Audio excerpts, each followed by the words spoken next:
Selamat pagi Roh Kudus. Terima kasih atas anugerah-Mu. Semalam telah berlalu. Ku memuji, ku bersyukur, memuliakan nama-Mu.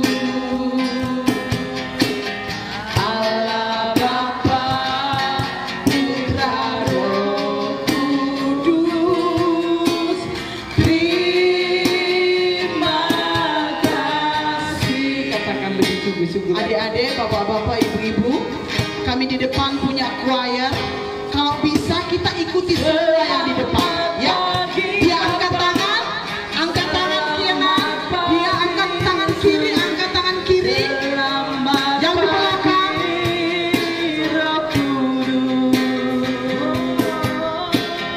Terima kasih atas anugerah-Mu. Semalam telah berlalu.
mendaki gunung yang tinggi. Turun lembah yang dalam. Ku melintasi padang rumput hijau membentang. Yesus, siapkan saya. Ayo, aku salam. Dayung, perahu di sungai. Yesus.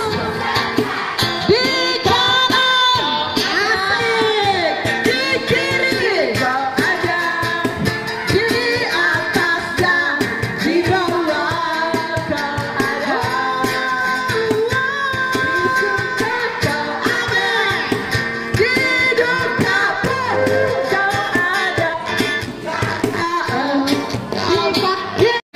Di atas dan di bawah kau ada. Di surga mana? Di surga kau ada. Di duka pun kau ada. Di duka pun kau ada. Karena Engkau Yesus. Katakan karena Engkau Yesusku. Karena Engkau Yesus. Katakan sekali lagi. Engkau Yesusku. Karena Engkau Ku tanam di hatiku. Ku ingin bertumbuh subur dan berbuah lebat. Yesus, tolong anakku. Firman Tuhan ku dengar. Firman Tuhan ku dengar. Ku tanam di hatiku. Ku ingin bertumbuh subur dan berbuah lebat. Yesus, ayo sekali lagi. Firman Tuhan ku dengar. Ku tanam di hatiku. Ku ingin bertumbuh subur dan berbuah lebat. Yesus, tolong aku ingin bertumbuh subur. Ku ingin bertumbuh subur dan berbuah lebat. Yesus, tolong aku ingin bertumbuh subur. Ku ingin bertumbuh subur dan berbuah lebat. Yesus, sekali lagi. Sekali lagi, ku ingin bertumbuh subur. Ku ingin bertumbuh subur dan berbuah lebat. Yesus, tolong anakku. Sukacita yang luar biasa. Dan Tuhan, saat ini kamu persiapkan kehidupan kami untuk mau menerima kebenaran firman Tuhan. Biarlah Tuhan, sebagaimana kami menikmati pemandangan di tempat ini, bahkan di sekeliling kami yang Tuhan ciptakan buat kami rindu, kami juga menikmati firman Tuhan pada saat ini. Dalam firman-Mu itu Tuhan yang akan menjadi kekuatan kami, yang akan menjadi Tuhan rema dalam setiap menjadi rema dalam setiap kehidupan kami, yang kami boleh pulang sebentar, boleh membawa sukacita dari tempat ini. Hamba-Mu Tuhan yang akan menyampaikan kebenaran firman-Mu, Kau urapi hamba-Mu, biarlah Tuhan Engkau pakai hamba-Mu, dan apa yang disampaikan hamba-Mu Tuhan benar-benar Tuhan yang berbicara, dan kami boleh diberkati lewat semua itu. Terima kasih Tuhan, terima kasih. Biarlah kiranya Roh Kudus-Mu memimpin kami semua Kami terus serahkan acara kami ke dalam tangan Tuhan. Tuhan yang memimpin, Tuhan yang beracara.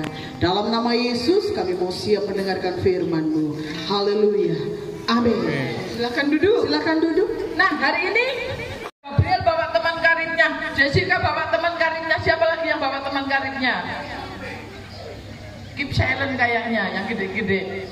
Oke, hari ini ada bintang tamu. Sahabatnya Bapak Gembala. Biarlah beliaunya memperkenalkan diri. Siapakah beliau? Siapakah istrinya? Berapa anaknya? Berapa cucunya?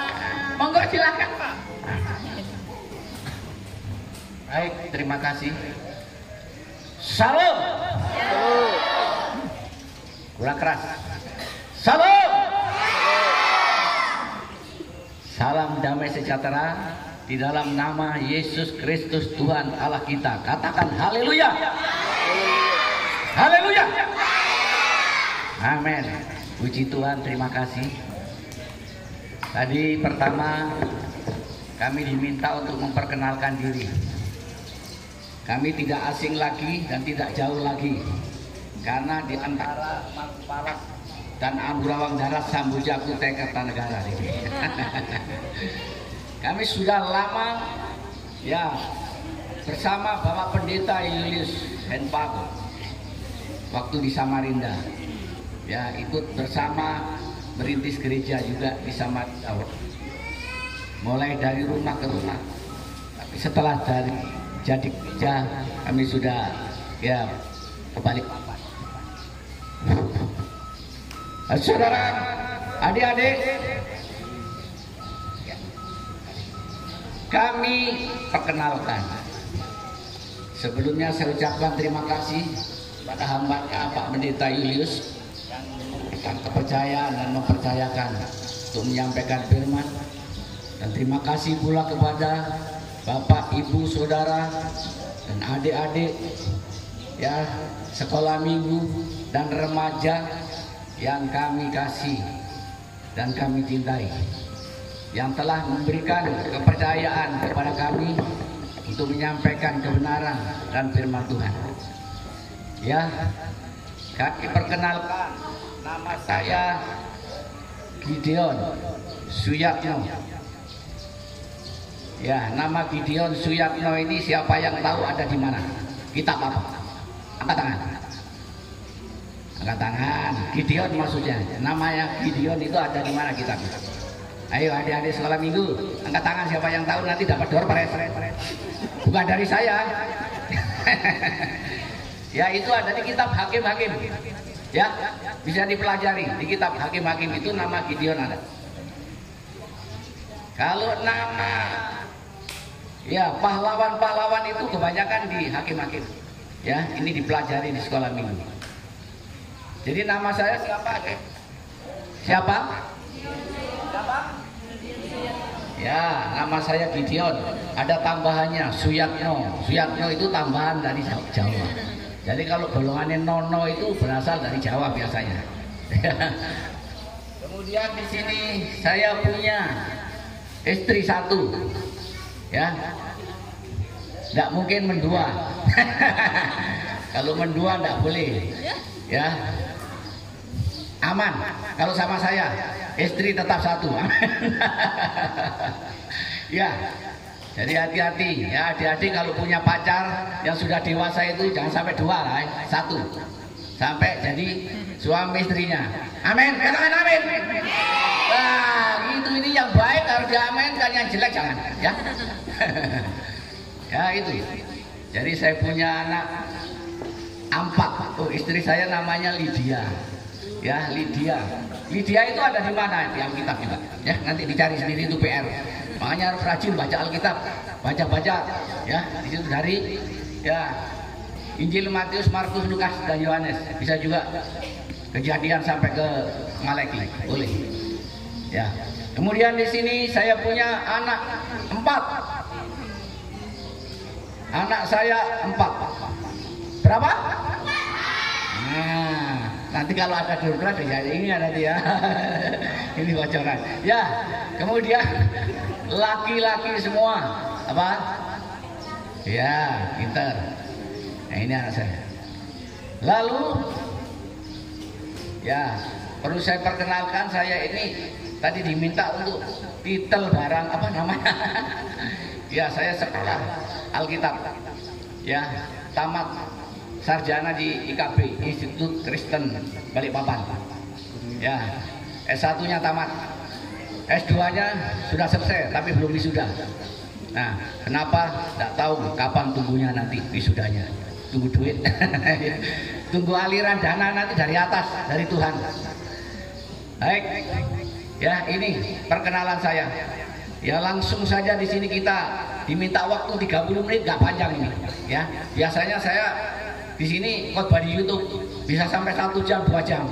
Kalau mau tahu YouTube saya, namanya ya judulnya Marketplace Kuliner Masakan Dapur Sendiri. Oh, itu dibuka keluar nanti ya di YouTube, Marketplace Kuliner Masakan Dapur Sendiri. Tolong dimasukkan door press nanti supaya diingat tadi. Ya, baik ya. Mari saudara, bapak, ibu, adik-adik, remaja dan anak sekolah minggu, kita perhatikan firman Tuhan pada pagi hari ini. Ya, firman Tuhan pada pagi hari ini adalah satu momen yang sangat apa itu? Sangat dahsyat dan luar biasa. Karena di sini judulnya apa? Judulnya. Siapa yang tahu judulnya? Dapat hadiah door prize nanti. Apa? Nah, judulnya apa? Judulnya kenaikan Tuhan Yesus Kristus. Amin. Tuhan Yesus Kristus naik kemana nih? Ke surga. Adik-adik nanti naik ke surga tak? Nah, bagus ya. Kita yakin dan percaya bahwa adik-adik nanti juga pasti naik ke surga. Ada tak yang punya pikiran nanti jangan-jangan nggak naik? Tidak ada ya. Semua Kristen naik surga. Semua orang yang percaya di sini pasti masuk surga. Ya, amin. Coba tepuk tangan buat Tuhan Yesus. Tepuk tangan. Wah, luar biasa memang Tuhan Yesus kita ini ya. Baik.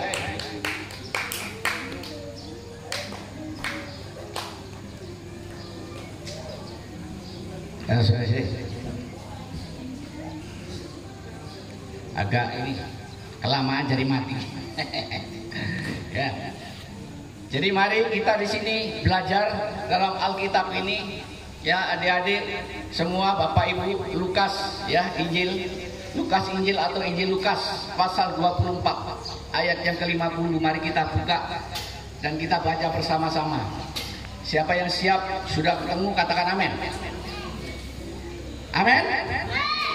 Mari kita baca 1, 2, 3. Lalu Yesus membawa mereka keluar kota sampai dekat Betania. Di situ ia mengangkat tangannya dan memberkati mereka. Amin. Nah, jadi di sini ya, peristiwa pengangkatan atau terangkatnya Yesus Kristus ya, bersama murid-muridnya yang menyaksikan ya, yang melihat dan mengetahui kejadian itu, maka tersebar sampai ke seluruh dunia ini bahwa Yesus Kristus yang telah lahir dalam dunia ini kemudian di situ mati selama 3 hari 3 malam dan kemudian dikubur, dan setelah dikubur bangkit dari antara orang mati. Tanpa mik suara saya bisa dengar. Amin. Ya. Jadi mati lampu. Bangkit di antara orang yang mati. Amin. Kemudian penampakan diri atau menampakkan diri berapa lama? Siapa yang ingat? Tuhan Yesus telah mati dan bangkit dan turun ke surga menampakkan diri sama murid-muridnya berapa lama? 40 hari 40 malam ya. Baik, terima kasih ya, jawabannya tepat sekali. Jadi itulah ya peristiwa kelahiran Yesus Kristus dan kematiannya selama 3 hari dan kemudian kebangkitannya naik ke surga dan turun menampakkan diri selama 40 hari 40 malam. Ia kembali bersama-sama dengan para muridnya dan orang-orang percaya dan umat Kristen, membuktikan bahwa Yesus Kristus adalah manusia 100% di dalam tugas dan pekerjaannya yang ada di dalam dunia ini. Manusia 100% karena punya mata, punya hidung, ya punya kaki, punya tangan seperti kita, ya punya darah juga. Bedanya manusia Yesus beda dengan manusia, ya. Kalau kita sebaik apapun, sekudus apapun, masih bisa berbuat dosa, ya bisa berdosa. Karena itu di sini pasti masuk neraka. Karena apa? Ya, tidak ada yang dapat membawa kita masuk surga. Dan oleh sebab itu perlu, yaitu Yesus Kristus, Tuhan Allah kita, yang kita akan dibawa atau bisa membawa kita masuk surga. Amin. Jadi siapa yang membawa kita masuk surga? Yesus Kristus. Lewat kematiannya di kayu salib dan kebangkitannya, ia hidup untuk selama-lamanya supaya kita hidup. Amin. Supaya kita dibangkitkan pada akhir zaman. Amin. Tujuannya Yesus hidup supaya kita hidup, dan kita yang mati nanti akan dibangkitkan pada akhir zaman dan kita diangkat, ya, diangkat ke surga. Nah, ini adalah satu hal yang sangat penting, yaitu kenaikan Yesus Kristus adalah satu peristiwa yang menjadi satu ingatan terngiang-ngiang, tertulis, tersirat di dalam hati dan pikiran orang-orang yang percaya. Otomatis, kenapa? Kita mengingat ini bukan karena kita ingatkan, bukan karena diingatkan oleh teman, oleh karena Bapak Pendeta, tidak. Itu bagian-bagian yang ada di luarnya. Memang seorang teman, seorang pendeta, ya, seorang gembala mengingatkan kita selalu akan peristiwa ini. Tetapi sesungguhnya esensialnya bahwa sudah tertanam di dalam hati dan pribadi kita bahwa memang peristiwa itu dengan kasih karunia anugerah yang diberikan itu sudah tertanam, ya. Pasti ingat, dan kita walaupun tidak diingatkan siapapun tetap ingat bahwa Yesus Kristus telah lahir ke dunia ini, Yesus Kristus telah mati dan bangkit kemudian naik ke surga. Amin. Ya, ini sudah berapa menit Pak Pendeta? Ini baru apa namanya? Ya, pendahuluan. Ya, kita lanjutkan saja. Saya akan pangkas, ya. Karena kalau saya bicara nanti bisa 1 jam 2 jam. Saya pangkas saja. Ya. Kita lihat di sini, ya. Kemudian di sini ada karakter yang khas di dalam kepribadian Yesus Kristus, yaitu apa? Memberkati. Ya, kita lihat Yesus Kristus memberkati anak-anak, Yesus Kristus memberkati orang berdosa, Yesus Kristus memberkati siapapun di situ diberkati oleh Tuhan Yesus. Yesus Kristus tidak mandang bulu, ya, semua orang diberkati oleh Tuhan Yesus Kristus. Tepuk tangan buat Tuhan Yesus, tepuk tangan yang kuat, mantap. Jadi Tuhan Yesus memberkati semua umat, semua manusia. Yang kedua di sini bahwa Yesus Kristus, ya, terangkat ke surga. Ini adalah suatu peristiwa yang sangat penting. Kita pasti mengingat dan itu termatre di dalam hati dan pikiran kita. Kita selalu ingat bahwa Yesus itu mati dan bangkit kemudian dan terangkat ke surga. Bagian yang ketiga di sini itu pasalnya, ayatnya sudah di berikutnya, ya, tadi, ya. Ayat 24, yaitu maksudnya pasal 24 ayat 51. Yang ketiga, ya, di sini boleh dikatakan sujud dan menyembah. Jadi peristiwa itu terjadi, kemudian apa yang menjadi satu dampak ya atau dikatakan efek daripada kebangkitan Yesus Kristus itu ya. Karena Yesus Kristus itu bukan hanya sekedar manusia 100%, tetapi juga Allah 100%. Kealahannya ya, karena sudah meninggalkan dunia ini ya, maka ya umat yang percaya, yang diberikan anugerah kasih karunia itu pasti menyembah Yesus Kristus Tuhan. Ya, kehidupan orang yang percaya, orang-orang Kristen di sini pasti ada kehidupan yang pujian dan penyembah, praise and worship. Amin. Pujian dan penyembahan itu adalah masuk di dalam kehidupan orang-orang yang percaya. Karena apa? Ditanam oleh Allah Bapa kita yang ada di surga bahwa Yesus Kristus anaknya yang tunggal itu adalah anak Allah yang harus dipuji, yang harus disembah, yang harus dimuliakan. Amin. Nah, ini penting. Bagian yang keempat di sini mengatakan bahwa setelah terjadi kenaikan Yesus Kristus, maka dampaknya di sini seperti tadi ada tarian, ada nyanyian, ya, ada pujian, ya. Maka itu artinya apa? Sukacita, ya.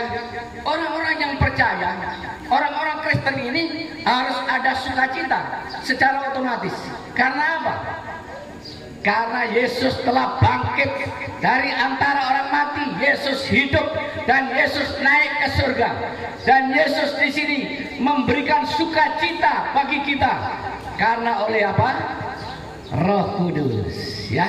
Sukacita yang ada di dalam kehidupan kita bukan karena nonton TV, bukan karena nonton bola. Siapa yang suka nonton bola? Ya, benar. Sukacita lah. Sukacita nonton bola. Wah, ya. Ya.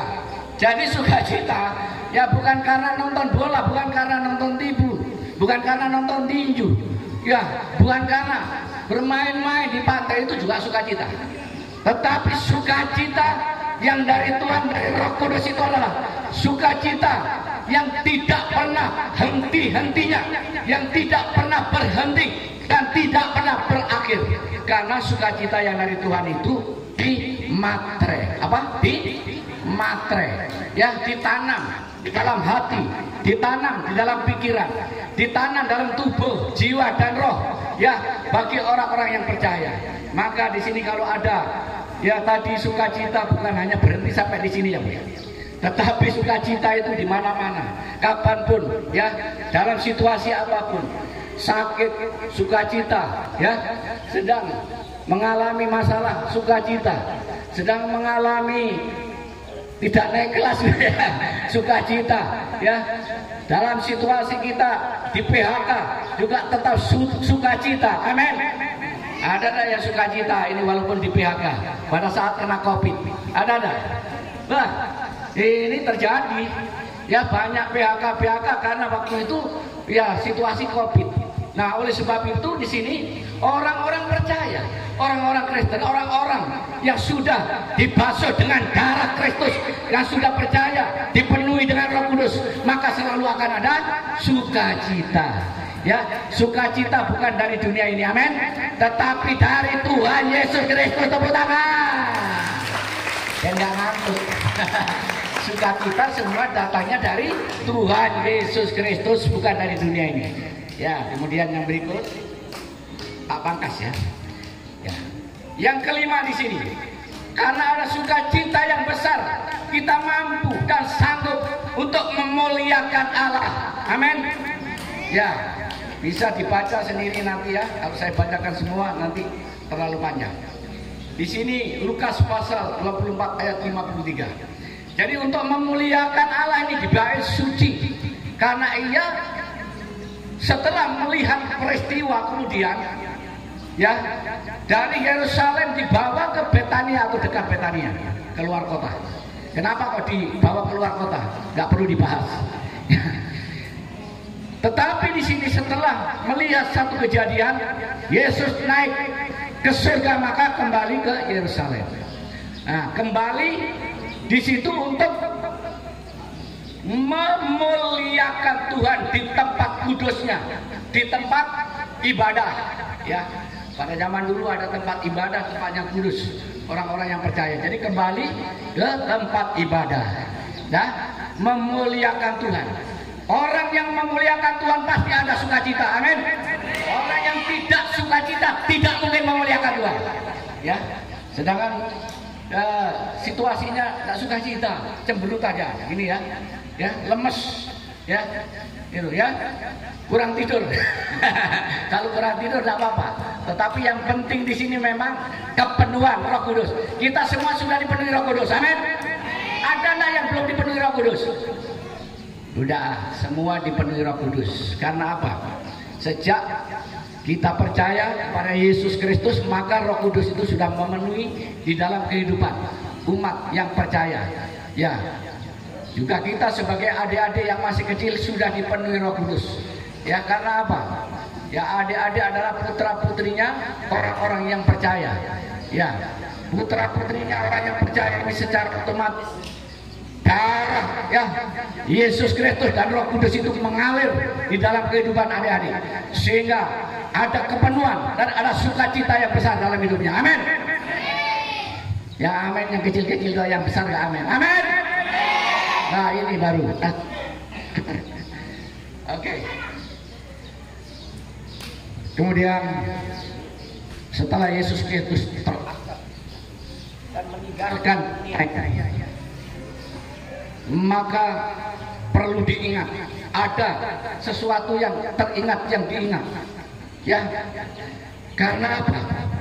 Ada pesan dan kesan yang dari Tuhan Yesus Kristus yang menjadi tugas dan kewajiban kita sebagai orang yang percaya, ya. Ini yang tidak bisa ditinggalkan dan tidak bisa di sini tidak dilakukan, tapi secara otomatis pasti bisa dan pasti dilakukan. Amin. Baik, kita lihat ya, pesan-pesan dari Yesus Kristus di sini, ya, yang terdapat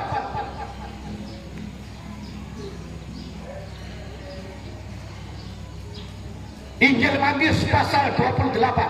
Mari dibaca bersama-sama ayat yang ke-19. Jadi pesan yang pertama, Yesus Kristus meninggalkan dunia ini. Kita lihat.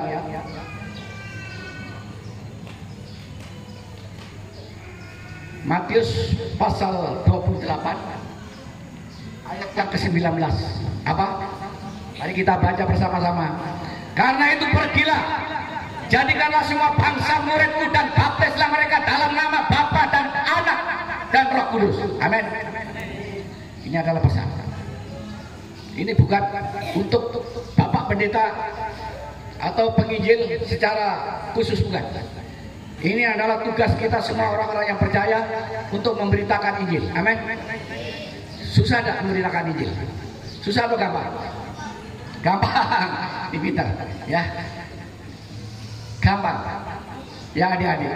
Gampang, ibu-ibu. Gampang, saudara-saudara yang kekasih. Karena apa? Memberitakan Injil itu cukup mengatakan Yesus Kristus adalah apa? Yesus Kristus siapa? Tuhan. Yesus Kristus itu adalah Allah. Cukup seperti itu memberitakan Injil itu sebenarnya. Jadi kalau adik-adik sini ketemu siapapun dimanapun berada, saya dulu begitu adik-adik, ya.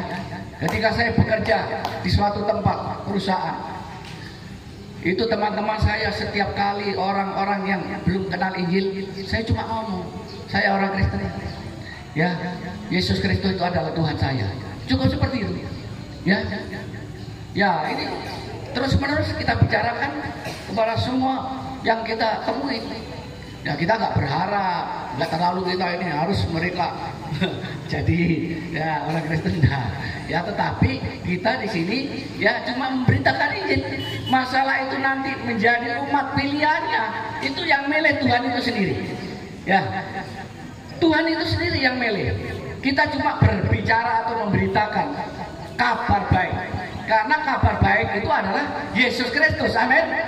Ya, berita baik atau kabar baik itu itu adalah Yesus Kristus, bukan yang lain, ya, bagi kita, ya. Dengan demikian cukup kita katakan. Kalau misalnya ditanya, adik-adik di sini agamanya apa? Nah, ini sudah memberitakan Injil. Ini calon daripada pemberita-pemberita Injil dengan penuh keberanian, dipenuhi oleh Roh Kudus. Amin. Ya, cukup seperti itu. Nanti masalah itu ia menjadi orang percaya. Tuhan sendiri yang akan membawa, ya, Tuhan sendiri yang akan memanggil. Kita cukup memperkenalkan, itu sudah memberitakan ini. Simple, gampang. Amin. Nah, mungkin pada saat itu, ya, kalau saya hitung-hitung, ada teman-teman saya sudah ikut, ya, ibadah. Karena saya banyak teman dulu, banyak pergaulan. Bukan hanya pergaulan orang-orang baik, tetapi orang yang tidak baik juga. Maksudnya mereka juga golongan orang-orang yang, ya, ada yang jahat juga. Mereka bisa mengenali dan datang kepada Tuhan. Amin. Itu memberitakan ini. Jadi nggak usah susah-susah. Jadi perintah yang pertama kita, orang-orang yang percaya apa? Memberitakan Injil. Ya, ini tidak boleh terlepas dari mulut kita, dari hati kita, dari pikiran kita. Ya, setiap orang-orang yang percaya memperkenalkan Yesus Kristus adalah Tuhan, Yesus Kristus adalah juru penebus dosa-dosa kita. Kemudian yang berikutnya di sini perintah yang kedua. Ayat yang 20. Dan ajarlah mereka. Ayat 20. Matius pasal 20. Dan ajarlah mereka melakukan segala sesuatu yang telah kuperintahkan kepadamu. Dan ketahuilah aku akan menyertai kamu senantiasa sampai akhir zaman. Jadi ajar ini, kata ajar ini mengajar. Jadi kalau tadi ada ibu-ibu guru, ya ini memang ini perintah. Jadi bagian daripada perintah, ya, setelah penginjilan ini untuk mengajar umat-umat, mengajar anak-anak sekolah minggu, mengajar remaja, mengajar juga jemaat, semuanya diajar, dididik, dibina. Kan tanpa pengajaran, tanpa binaan dan didikan, tidak mungkin di sini yang rohaninya bisa kuat. Karena apa? Kekuatan itu memang perlu mentor. Jadi ada firman Tuhan yang mengatakan di sini, mereka memang setia berbakti, tetapi tanpa didasari dengan pengetahuan yang benar, mereka salah, ya, salah kaprah, sehingga terjadi berbagai-bagai di sini pola kehidupan umat dengan caranya sendiri, dengan kemauan yang tidak, ya, konsisten dengan firman Tuhan, yang tidak sesuai dengan Alkitab. Nah, oleh sebab itu oleh anak sekolah minggu, ya, diajar hingga sampai di sini dewasa dan menjadi bapak-bapak dan menjadi ibu-ibu, ya, karena itu penting sekali, sangat penting. Anak-anak Tuhan yang mendapatkan latar belakang daripada pengajaran. Saya mulai kenal Tuhan Yesus, sudah ikut pemuda, jadi nggak sempat sekolah minggu.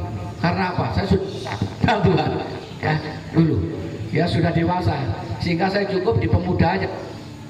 Nah, itu diajar Alkitab, diajar Injil, Lukas, Matius, Markus, Lukas, Yohanes, hingga sampai kitab Wahyu diajarkan, sehingga di situ paham kebenaran, nempel kebenaran di dalam hati, di dalam pikiran, sehingga di sini terngiang-ngiang kebenaran itu akan memimpin dan menuntun kita, ya, dari jalan-jalan yang benar, yang menghindari jalan-jalan yang nggak benar. Amin.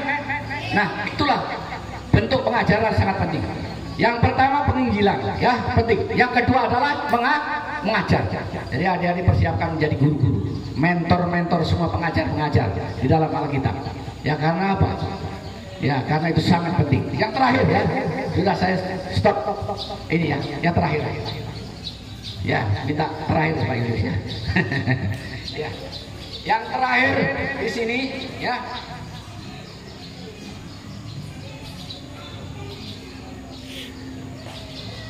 Yang terakhir 1 Yohanes pasal 3 ayat 23.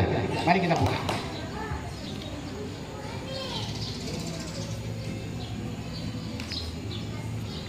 Kalau ada yang mau membacakan silakan. Pak Pendeta, bacakan. 1 Yohanes 3 ayat 3, dan inilah perintahnya itu, supaya kita percaya akan nama Yesus Kristus anaknya, dan supaya kita saling mengasihi sesuai dengan perintah yang diberikan Kristus kepada kita. Supaya, ini ya yang terakhir, kita percaya dan saling mengasihi dan mengampuni. Saya tambahkan, amin. Ini adalah suatu perintah pengganti hukum Taurat. Hukum Taurat sudah tidak berlaku lagi, tetapi ada pengganti hukum Taurat, yaitu perintah baru. Perintah baru itu saling mengasihi, itu sudah hukum, bukan hukum itu, tetapi perintah kasih. Jadi orang yang memiliki di sini kemampuan kasih seperti kasih Kristus. Yesus itu tidak mengajarkan hukum. Yesus hanya mengajarkan kasih, ya. Kasih dirimu sendiri, kasih sesama manusia seperti dirimu sendiri, kasih Tuhan Allahmu. Jadi ini adalah pengajaran yang sangat penting, adalah kasih. Ketika kita bertemu dengan saudara kita yang pernah menyakiti kita, menyapa enggak? Ketika kita diperhadapkan dengan kesulitan, ya, dianggap gak cocok sama kita, ada gak kasih? Ada, tetap ada. Kasih Yesus itu adalah karakter Kristus. Karakter Kristus itu adalah reflection atau refleksi. Itu sudah tertanam di dalam hati dan pikiran orang yang percaya. Kalau ada orang Kristen pasti punya kasih Kristus, amin. Ada orang Kristen yang tidak punya kasih Kristus? Tidak ada. Ini adalah bukan hukum tetapi perintah. Jadi perintah yang dari Yesus Kristus ini adalah suatu perintah yang harus atau mutlak kita lakukan. Saling mengasihi satu sama lain. Kasih dirimu sendiri dan kasih sesama manusia dan kasih Tuhan Allahmu. Amin. Itu adalah perintah. Nah, ini adik-adik yang berikutnya kita tambahkan, yaitu ayat satu lagi. Kita perkuat, ya. Yohanes 13 ayat 34.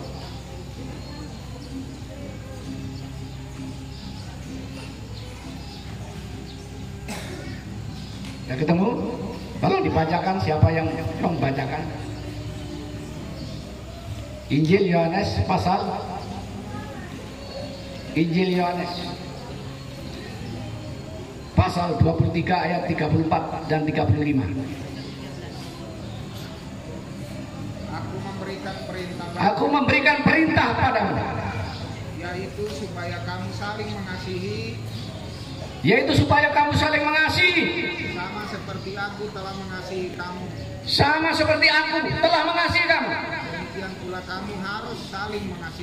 Demikian pula kamu harus saling mengasihi.